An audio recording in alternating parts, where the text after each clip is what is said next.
Sveiki, šiandieną darysiu rašto pamoką. Dabar susikurti naują failą.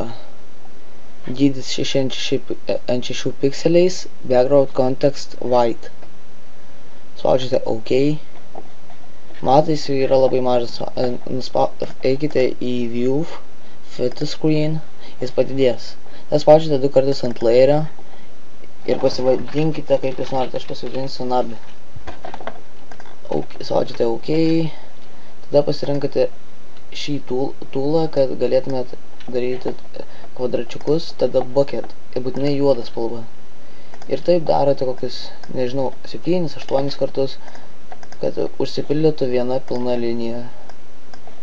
To reikės, kad pavyzdžiui, kai jūs kursite kokį paveikslėlį ir jums tas raštas norėsite, kad užpildytų visą tą, reikia užpildyti visą ir liniją, nes gali likti kai kur tarpą. Gerai, baigus daryti, vėl pasirinkite tą, baigus daryti, spaudžiate Edit,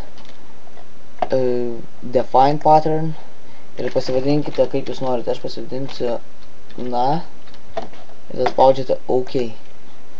Jį galite išbandyti nuėję, pavyzdžiui, aš jau esu įsikėlęs šitą ir jį galite išbandyti taip.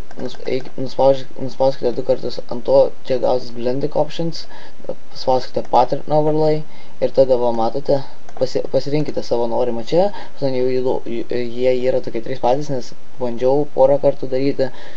Tai, o šiandien pamoką sukūriau. Gerai, pasirinkate jį ir tada optikat jį, sumažinate iki, kiek jums patinka. Aš, pavyzdžiui, sumažinau va iki 9. Štai ir baigta. Ačiū, kad žiūrėjote. Su jumis buvo Lukas. Gerą vakarą.